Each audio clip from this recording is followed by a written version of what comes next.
नमस्कार। 9 की 9 खबर में आपका स्वागत। मैं राहुल ओझा आपके साथ। सीतामढ़ी से बड़ी खबर है, जहां लग्जरी कार से पैसे से भरा बैग मिला है। पैसे के साथ हिरासत में 3 लोग लिए गए हैं। जनसुराज पार्टी के कार्यकर्ता ये बताए जा रहे हैं। बैग से पार्टी का पंपलेट भी बरामद किया गया है। गाड़ी पर लिखा है भारत सरकार। डुमरी थाना पुलिस ने कार्रवाई की है। 5 दिसंबर को वोटिंग होनी है।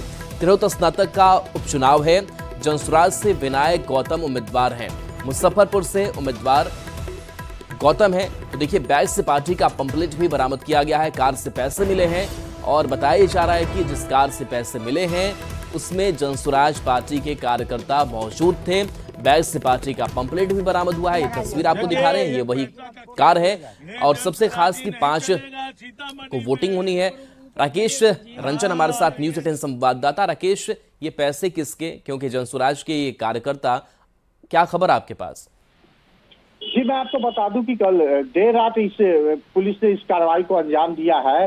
पुलिस को गुप्त सूचना मिली थी कि जो तिरहुत स्नातक निर्वाचन का उपचुनाव होना है, विधान परिषद के सदस्य देवेश चंद्र ठाकुर के सांसद बनने के बाद यह सीट खाली हो गया था और इस पर उपचुनाव हो रहा है और 5 दिसंबर को इस पर वोटिंग होनी है। तो इसको लेकर मतदाताओं को लुभाने के लिए, प्रभावित करने के लिए वोटरों को बीच पैसा बांटने का काम किया जा रहा था, जिसकी सूचना सीतामढ़ी के एसपी मनोज कुमार तिवारी को मिली और उसके बाद इस कार्रवाई को अंजाम दिया गया है।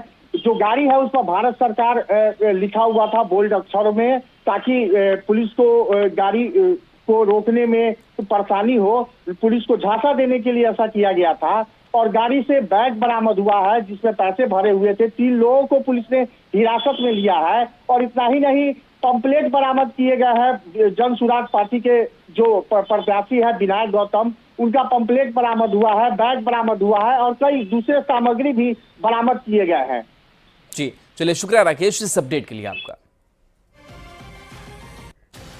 गोपालगंज से बड़ी खबर है, जहां चौकीदार झमेंद्र राय की हत्या मामले में अपराधी और पुलिस के बीच मुठभेड़ हो गई। छापेमारी के दौरान यह मुठभेड़ हो गई। पुलिस ने आत्मरक्षा में गोली भी चलाई। एक अपराधी को पैर में गोली लगी। बैकुंठपुर के गम्हरिया गांव की घटना सामने आई है। शराब तस्कर जख्मी विकेश कुमार है। चौकीदार से बाइक और मोबाइल भी जो लूटी गई थी उसे जब्त किया गया है। तो देखिए, अपराधी और पुलिस के बीच ये मुठभेड़ हुई है और जिस तरीके से कल यह घटनाक्रम सामने आई थी, पुलिस लगातार इस मामले को लेकर के जांच अपनी आगे बढ़ा रही है। और ऐसे में पुलिस ने भी आत्मरक्षा में गोली चलाई जब मुठभेड़ हुई। तो चौकीदार झमेंद्र राय की हत्या मामले में ये बड़ा अपडेट सामने आया है। गोपालगंज में चौकीदार झमेंद्र राय की हत्या के बाद पुलिस जब अपराधियों की गिरफ्तारी करने गई तो पुलिस और अपराधी के बीच मुठभेड़ हुई। पुलिस ने जवाबी कार्रवाई में आत्मरक्षात्मक फायरिंग की, जिसमें एक अपराधी को पैर में गोली लगी है, जिसे इलाज के लिए सदर अस्पताल के इमरजेंसी वार्ड में भर्ती कराया गया है और अब उसे बेहतर इलाज के लिए डॉक्टरों ने पीएमसीएच मेडिकल कॉलेज रेफर कर दिया है।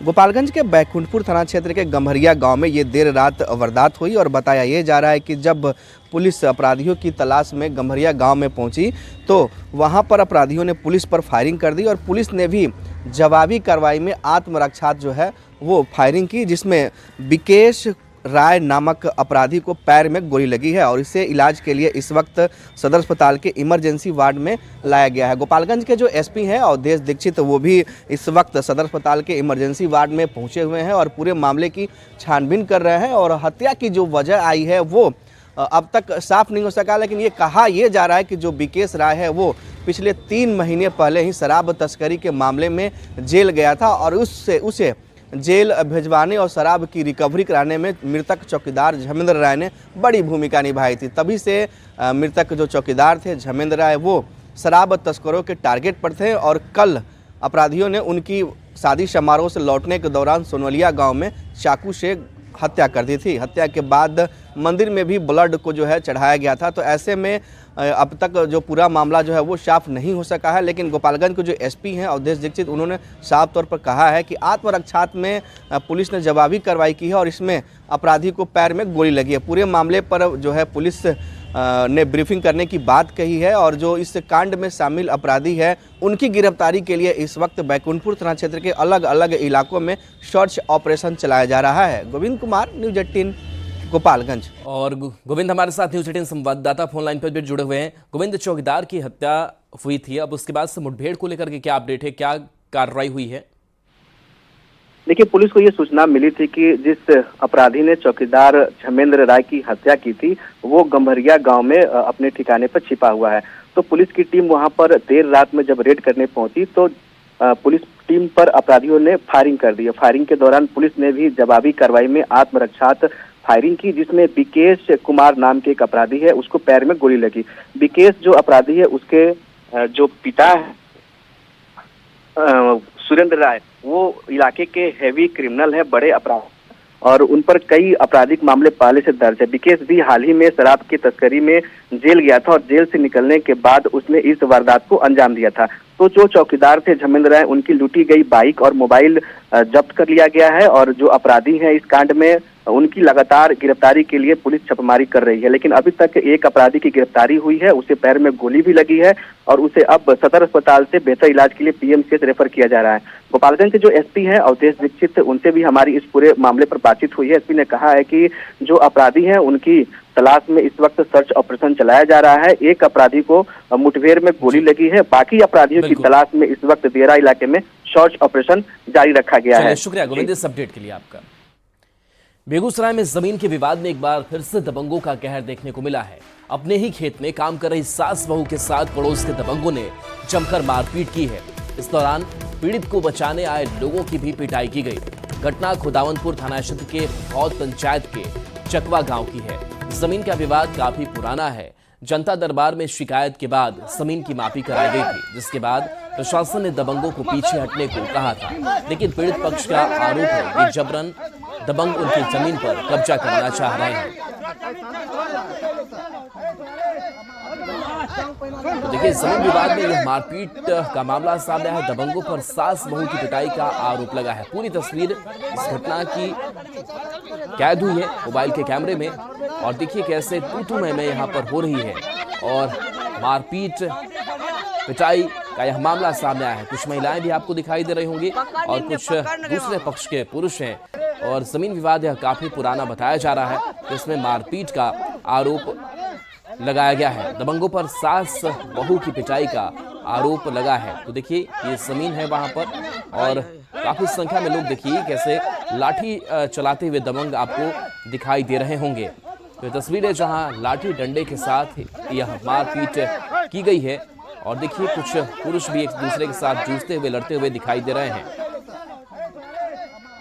मेरा जमीन था, मेरा नापी का रिपोर्ट आ गया। सीओ मैडम उसको आदेश दिए तुम अविलंब वहां से खाली करो, लेकिन वो खाली नहीं करके उल्टा वाद विवाद में ऊपर गया। लाठी डंडे में वो बलवान है तो हम लोग उसमें लाठी डंडे में नहीं सकेंगे। ये देखिए अमीन का रिपोर्ट है, ये मेरा जमीन है। जमीन आपका है? हाँ, ये जमीन मेरा है, ये जमीन मेरा है और ये गंगा पोदार का है। राजन पोदार, गुलशन पोदार और शशि देवी मारने पीटने और गला से चक्कर था, उसमें विवाह का सौदा छीन लिए। रुपया हाथ में रहा उस भी छीन लिए और सभी मिलकर मारने लगे। आरा में अपराधी बेखौफ है। नगर थाना इलाके के अबरपुर मोहल्ले में हथियार की नोक पर धागा बटन कारोबारी के दिन दहाड़े अपहरण की कोशिश की गई, जिसका वीडियो सीसीटीवी में कैद हो गया। वीडियो में दो अपराधी धागा बटन कारोबारी को किडनैप करने की कोशिश कर रहे हैं। हालांकि कारोबारी ने भागकर अपनी जान बचाई। पुलिस नामजद अपराधियों को पकड़ने में जुट गई है। घटना को लेकर युवक के बड़े भाई पप्पू खान ने बताया कि उन्हें भी अपराधियों ने किडनैप किया था और पैसे देने के बाद छोड़ा था। अब अपराधियों ने छोटे भाई मोहम्मद जाहिद को किडनैप करने की कोशिश की है। अगर प्रशासन सुरक्षा नहीं दे सकती है तो पूरा परिवार शहर छोड़कर चला जाएगा और सामूहिक रूप से आत्मदाह करने की बात कही गई। लगातार दूसरा एक महीने के अंदर दूसरा घटना। मेरे भाई को मोहम्मद जाहिद, जिसका नाम है राजू, उसको के नाम से लोग जानते हैं, दुकान जा रहा था। राजू बटन स्टोर उसका दुकान है, धागा बटन का होलसेल कारोबार है। वो जा रहा था, यहाँ से निकला है 9:15 बजे। 9:20 में करीब उसको अनवर डॉक्टर पर के पास 5-6 लोग आके घेर लिया हथियार के साथ उसको और बाइक से उतार के बहुत मारा और शाहिद भाई के घर के पास उसको बाइक पे बिठाने का कोशिश किया है। इस दरमियान इतना मारा है। अब नहीं न्याय मिलेगा तो हम तो सोचे हैं कि अपने पूरे परिवार के साथ जाएंगे एसपी आवास या एसपी ऑफिस और वहीं जाकर आतंकदाह कर लें कि कैमूर से बड़ी खबर, जहां शादी समारोह में फायरिंग हुई है, एक युवक को गोली लग गई है। डांस के दौरान ये फायरिंग हुई। मोहनिया के वार्ड 12 की घटना बताई जा रही है। घायल युवक का वाराणसी रेफर किया गया है। मोहनिया थाने में आवेदन दिया गया है। तो शादी समारोह में फायरिंग की घटना सामने कैमूर से सामने आई है, जहां एक युवक को गोली लग गई है, जिसको इलाज के लिए अस्पताल में भर्ती कराया गया है। शादी समारोह में यह गोली चली है। पुलिस भी इस मामले की तफ्तीश करने में जुटी हुई है। युवक का इलाज अस्पताल में कराया जा रहा है। मोहनिया थाने में आवेदन भी दिया गया है। डांस के दौरान यह फायरिंग हुई। वो बारात में गए हैं, वहाँ पर क्या हुआ है किसी ने देखा नहीं। अच्छा, कौना गाँव में करना है बारात? मोहनिया में। मोहनिया में क्या नाम भाई इनकर? शुभम पासवान। जैसा लोग बताया गया कि रात में गोली लगा है, तो बाएं हाथ में निशान था, एंट्री एंड एग्जिट उनका, फिर उसके बाद पेट में लेफ्ट साइड में भी एंट्री था। और अभी स्थिति बहुत अच्छा नहीं कहा जाएगा, लेकिन कंट्रोल में है। अगर समय पे चले गए और ऑपरेट किया जाए सब चीज़ों तो हो सकता है कि हो जाए, क्योंकि लेट तो हो चुका है। अगर गोली अंदर होगा तो वो पॉइजन बना रहा होगा। पटना से सटे पुनपुन इलाके में ट्रांसफार्मर फटने से 3 महिला गंभीर रूप से झुलस गई। घटना के बाद इलाज के दौरान एक महिला की मौत हो गई, जबकि 2 महिला का इलाज चल रहा है। हादसे के बाद न्यूज 18 संवाददाता अमित कुमार ने पटना के अति व्यस्त सड़क अशोक राजपथ का जायजा लिया, जहां कई और ट्रांसफार्मर हादसे को दावत दे रहे हैं। पटना की सड़क पे जो है वो ट्रांसफार्मर बम है, और एक नहीं बल्कि लगभग सभी इलाकों में एक सा हाल है। और इस वक्त मैं मौजूद हूँ, ये अशोक राजपथ है। देख सकते हैं कि सुल्तानगंज थाने के सामने की तस्वीर हम दिखा रहे हैं। यहाँ पे देखिए महज ज़मीन से कह सकते हैं कि 4 फीट ऊपर जो है 2 ट्रांसफार्मर यहाँ आपको दिख रहा होगा। और ये अति व्यस्त जो है वो सड़क है, और यहाँ पे समझा जा सकता है कि जिस तरह से लोग हजारों की संख्या में आते जाते हैं रोजाना। और यहाँ पे देखिए कि किस तरह से महज 4 फीट ऊपर जो है ट्रांसफार्मर लगा हुआ है, और यहीं से सटे हुए जो रोड है यहाँ पे देखिए, यहाँ एक साथ 4 ट्रांसफार्मर जो है वो यहाँ पे आपको दिख रहा होगा। 1, 2, 3 और 4, ये चारों ट्रांसफार्मर जो है इसकी ऊंचाई लगभग सड़क से कह सकते हैं कि 5 फीट महज ऊंची है। तो जो घटना सोमवार को पुनपुन में घटी है, ट्रांसफार्मर फटने के कारण 3 महिला जो है वो गंभीर रूप से जख्मी हुई है, जिसमें से 1 की मौत हो गई, 2 का इलाज जो है वो चल रहा है। और ऐसे में चूँकि ऊर्जा विभाग की तरफ से ये निर्देश जारी किया गया था कि सभी ट्रांसफार्मर की हाइट जो है वो मिनिमम जो है वो 10 फीट ऊपर रहेगी, और ट्रांसफार्मर के नीचे जो है वो जो तार है उससे बैरिकेडिंग किया रहेगा, बंद किया रहेगा, ताकि जो लोग हैं उसके आसपास ना जा सकें। इस खबर के माध्यम से हम बिजली विभाग को सजग कर रहे हैं कि आप इस तस्वीर को देखिए और मानक के अनुसार जो है ट्रांसफार्मर की हाइट ऊपर कीजिए, सुरक्षा घेरा जो है वो ट्रांसफार्मर के इर्द गिर्द बढ़ाइए। अमित कुमार, न्यूज 18 पटना। दिसंबर का महीना चल रहा है, ऐसे में बिहार में अब ठंड ने असर दिखाना शुरू कर दिया है। कई जिलों में लगातार तापमान गिर रहा है। कई जिलों में तापमान 10 डिग्री सेल्सियस के नीचे चला गया है। मौसम विभाग के मुताबिक पश्चिमी विक्षोभ की वजह से ठंड का असर बढ़ने के साथ ही कुहासे भी बढ़ेंगे। और ज्यादा जानकारी दे रहे हैं संवाददाता आनंद अमृतराज। बिहार में अब ठंड ने अपना असर दिखाना शुरू कर दिया और बिहार के कई जिलों में तापमान में काफ़ी गिरावट देखी जा रही है। और मौसम विभाग के माने तो आने वाले कुछ दिनों के बाद कई जिलों में तापमान में अभी और भी गिरावट आ सकती है। और कई जिलों में तापमान 10 डिग्री से नीचे भी पहुंच गए हैं, और आने वाले कुछ दिनों में ये तापमान में और भी गिरावट की संभावना जताई जा रही है। जाहिर सी बात है, जब ठंड बढ़ेगी तो कुहासे का असर भी देखा जाएगा। और ये भी भविष्यवाणी की गई है मौसम विभाग की तरफ से कि कई जिलों में घना कोहरा भी छाया रह सकता है, जिसकी वजह से ठिठुरन बढ़ेगी। दरअसल मौसम विभाग ने जो जानकारी दी है उसके मुताबिक मौसम में ये जो बदलाव है वो पश्चिमी विक्षोभ के कारण हो रहा है। जाहिर सी बात है, पश्चिमी विक्षोभ के कारण पछुआ हवाएं चलने की संभावना तेज हो जाती है, जिसकी वजह से ठंड और बढ़ सकती है। और मौसम विभाग के अनुसार अगर माने तो आने वाले दिनों में और भी कड़ाके की ठंड पड़ने की पूरी संभावना है। और पश्चिमी विक्षोभ की वजह से पछुआ हवा की रफ्तार बढ़ती है, जिसकी वजह से ठंड बढ़ने की संभावना और भी बढ़ जाती है। और जाहिर सी बात है, अगर ठंड बढ़ेगी तो तापमान में और गिरावट होगा, जिसका सीधा असर ठंड पे देखा जा सकता है। जाहिर सी बात है, दिसंबर का महीना आ चुका है और अब ठंड का असर भी बढ़ने लगा है। तो अगर आप घर से बाहर निकल रहे हैं तो ठंड से बचाव का पूरा उपाय कर लें। कैमरामैन अमित के साथ आनंद अमृतराज, न्यूज 18 नेटवर्क, पटना। पटना।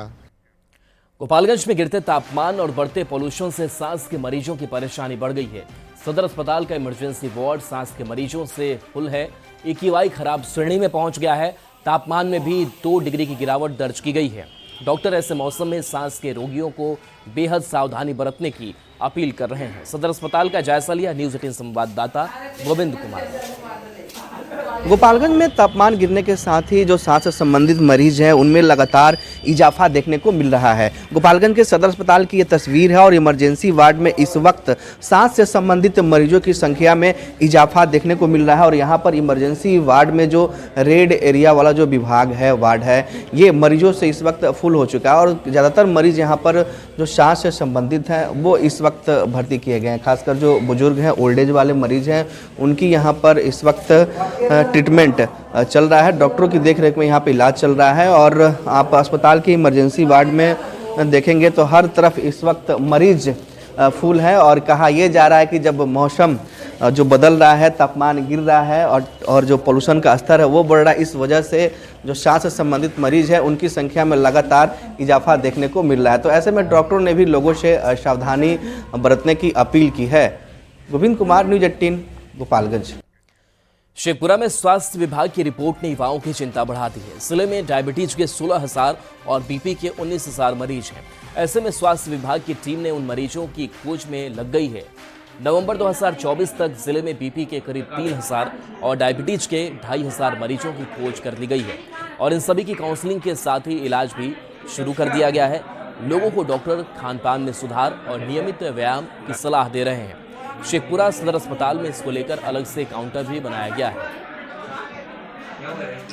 जो 2,456 मरीज है वो 30/11/2024 का ये डाटा है और लोग जांच कर रहे हैं और हमारा टारगेट है कि लगभग जो है हाइपरटेंशन के 19,000 मरीजों को खोजा जाए ज़िले में और उसी तरीके से डायबिटीज़ का लगभग 16,000 मरीजों को खोजा जाए, जिसके लिए हम लोग प्रयासरत हैं।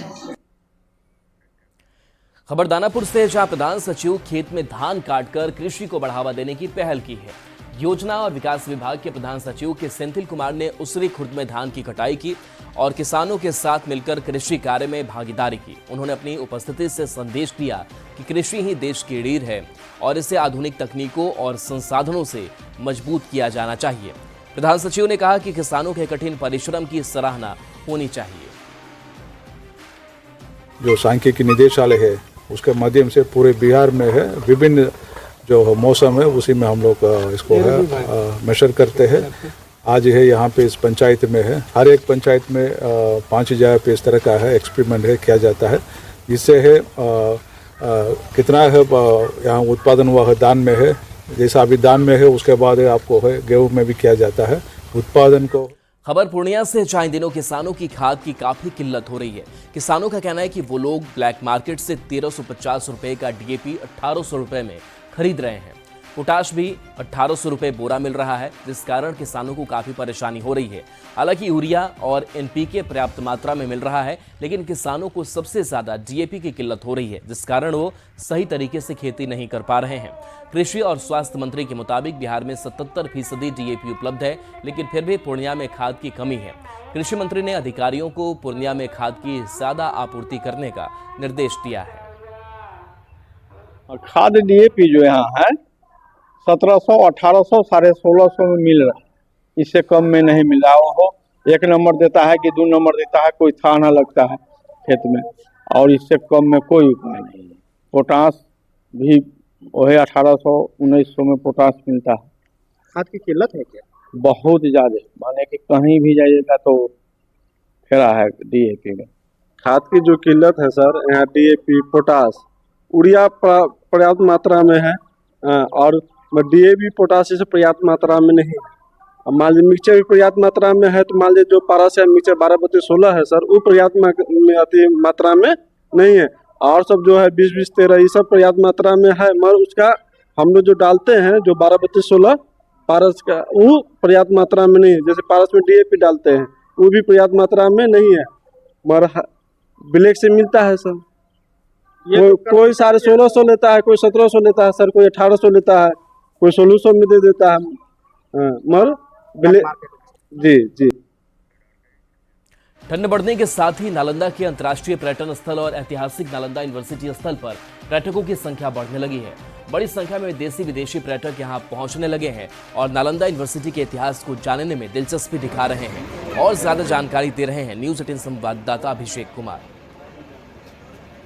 अंतर्राष्ट्रीय पर्यटन स्थल नालंदा में, जहां देख सकते हैं ये नालंदा खंडर है और यहाँ पर ठंड का मौसम आते ही जो है कि देशी विदेशी पर्यटकों का यहाँ संख्या में वृद्धि होने लगती है। तो देख सकते हैं किस तरह से जो है यहाँ पर जो विदेशी पर्यटक हैं यहाँ पहुँचे हुए हैं और जो है यह तो बता दें कि थाईलैंड के भी पर्यटक जो है यहाँ पहुँचे हैं।